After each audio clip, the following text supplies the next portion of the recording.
Hola, mi gente. Let's get this party started. Tomorrow is Christmas y yo voy a hacer un pernil y como les había prometido, I am going to share here how I season the pork shoulder, the pernil. The pernil is the hero of Christmas for us in Puerto Rico. So I have the pernil here, just waiting for me to season. So, but initially I want to show you the ingredients that I use. It's very simple. I don't use adobo.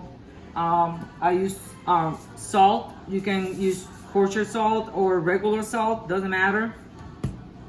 Pepper and red pepper, dry oregano, which I put away. I also use for the seasoning olive oil, garlic, and because I have this gorgeous plant outside that is, we call it oregano brujo, I use the oregano, I chop it.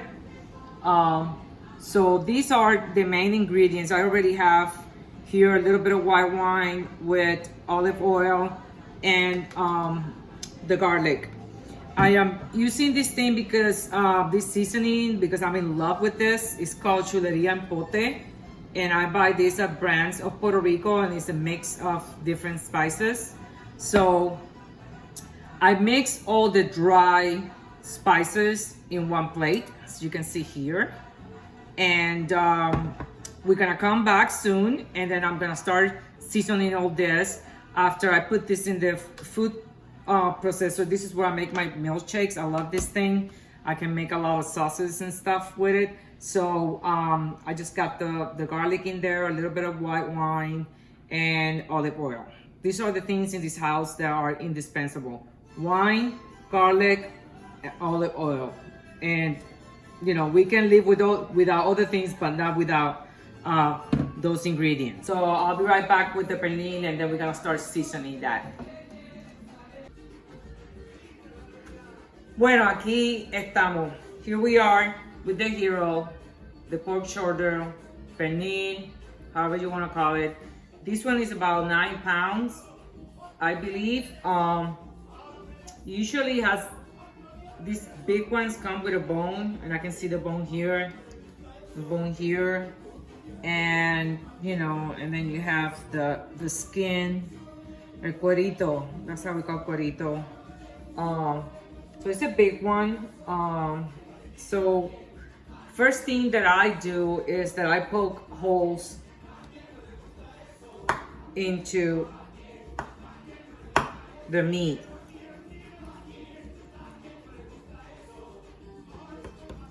Because we're gonna put the seasoning in those holes, and that's what you're gonna put the garlic and the mix of salt. So I poke several holes, and I also do it on the side. See, I can feel that the bone in here. This one here has some grease, but you know, this is what's gonna make this thing juicy anyway, the grease. You can always take some of that out after it's the grease, the fat, whatever you want to call it. La grasa, la manteca. So you poke the holes,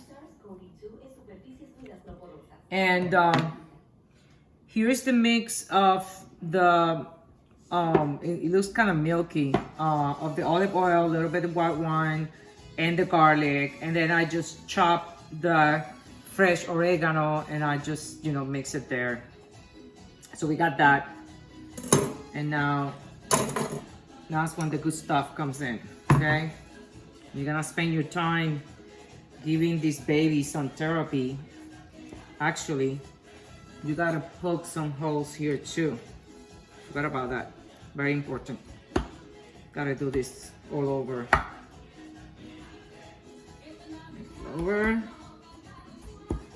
It's like, you know, all the frustration of this year, just take it on this baby here now.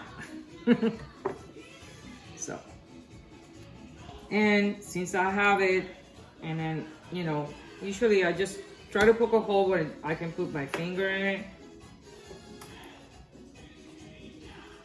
just to make sure that when you put that seasoning, it goes in there. You're gonna leave that overnight on the fish so all those juices start flowing through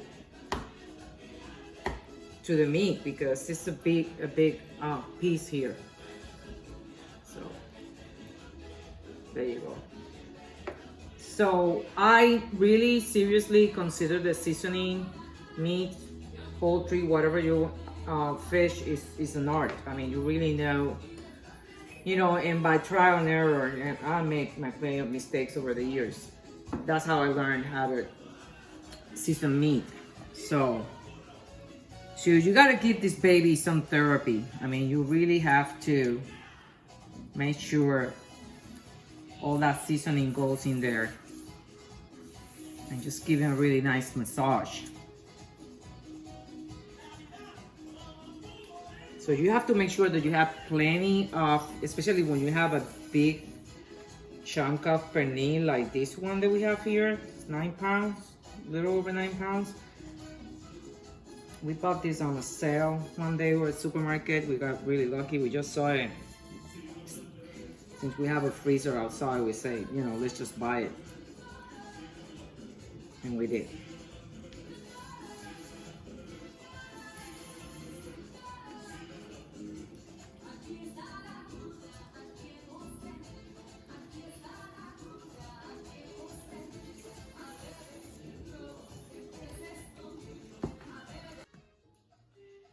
Okay guys, so I am here now putting this sauce, and look at this little piece of garlic. So I put it right there on, poke it on that hole. So you gotta give this baby a massage, and just, you know, and what I do is all those little pieces of this fresh oregano, I just put it in the hole with the whole mix.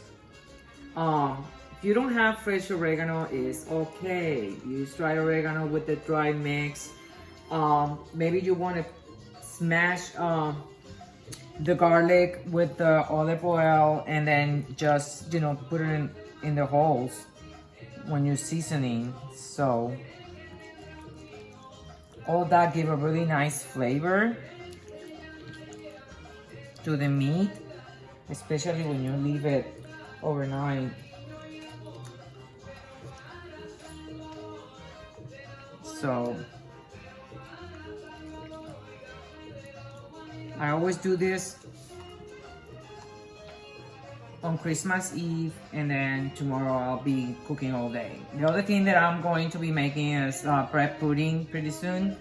For those of you who want to know the recipe, I'll be doing a little that today, because I just kind of cooked the dessert the day before and then seasoned this stuff. So I think this baby, and again, you know, you give it some love, make sure it's getting everything everywhere.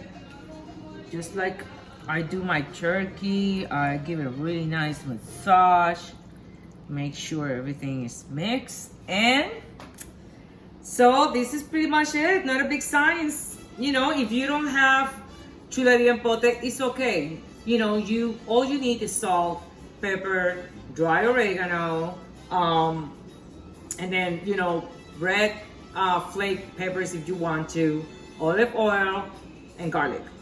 Those are the main ingredients to season the pork. So once you have that and you mix all this stuff, you know, you'll be good to go. All right? See you in the next video.